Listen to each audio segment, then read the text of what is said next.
Algoritma penjadwalan priority scheduling adalah salah satu algoritma penjadwalan proses dalam sistem operasi. Pada algoritma ini, setiap proses diberikan prioritas tertentu, dan proses dengan prioritas yang lebih tinggi akan dieksekusi terlebih dahulu. Jika terdapat beberapa proses dengan prioritas yang sama, biasanya digunakan algoritma round-robin scheduling untuk menjalankan proses-proses tersebut secara bergantian.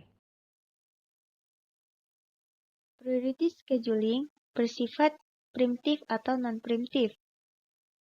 Preemptif adalah proses yang sedang berjalan dapat diinterupsi dan dipindahkan ke status ready oleh sistem operasi, sehingga CPU dapat diambil alih proses yang lain.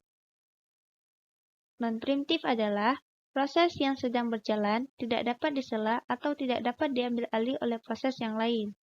Ini adalah contoh pengeksekusian sejumlah proses dengan menggunakan algoritma priority scheduling preemptif. Sebelum kita memulai prosesnya, kita tandai terlebih dahulu waktu masuk pada setiap prosesnya.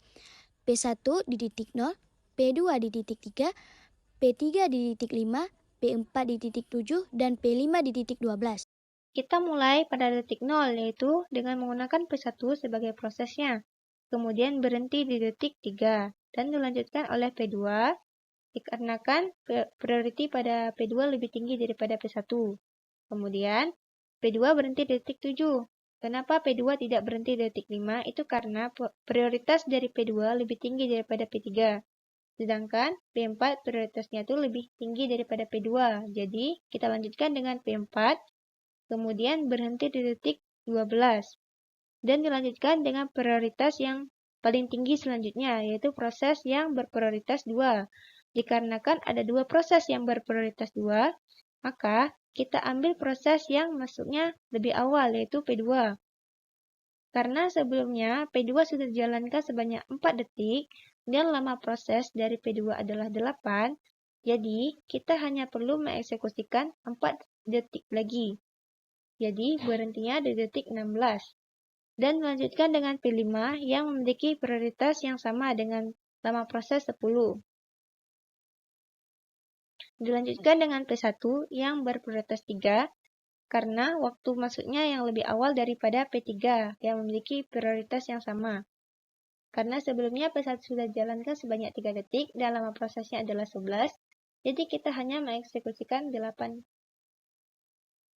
Dilanjutkan dengan P3 dengan lama proses 10. Setelah selesai, kita tentukan WT atau waktu tunggunya. Untuk P1 dimulai detik 0, berhenti detik 3, dan baru mulai lagi di detik 26. Untuk P2, waktu masuknya di detik 3, dilanjutkan pada saat itu juga, karena waktu itu pada detik 3 itu P2 tidak menunggu, jadi tidak ditulis, mulai masuknya di detik 7, baru dijalankan di detik 12. Habis itu, P4, waktu masuknya di detik 7 dan dijalankan pada saat itu juga sampai selesai. Jadi, waktu menunggunya adalah 0. P5, waktu masuknya di detik 12 dan baru dijalankan di detik 16. Untuk mencari nilai rata-ratanya, semua hasilnya dibagi dengan banyaknya proses. Dan untuk mencari TAT-nya, waktu tunggu kita tambahkan dengan lamanya proses. Dan sekarang kita lanjutkan ke proses yang menggunakan algoritma priority scheduling non-preemptive. Dimulai dengan P1 yang waktu masuknya di detik 0 dan berhenti di detik 11, sesuai dengan lama prosesnya. Dan dilanjutkan dengan P4 yang memiliki prioritas 1 dengan lama proses 5, berhenti di detik 16. Dilanjutkan dengan P2 dengan prioritas 2 dan lama proses 8, berhenti di detik 24. Dilanjutkan dengan P5 dengan prioritas 2 dan berhenti di detik 34. Sesuai dengan lama prosesnya itu 10. Dan terakhir dilanjutkan dengan P3 dengan priority 3 dan lama prosesnya 10, berhenti di detik 44. Sekarang kita tentukan WT atau waktu tunggunya.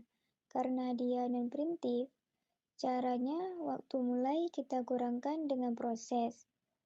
Hasilnya dibagikan dengan banyak proses. Untuk mencari TAT-nya, waktu tunggu ditambah dengan lama proses.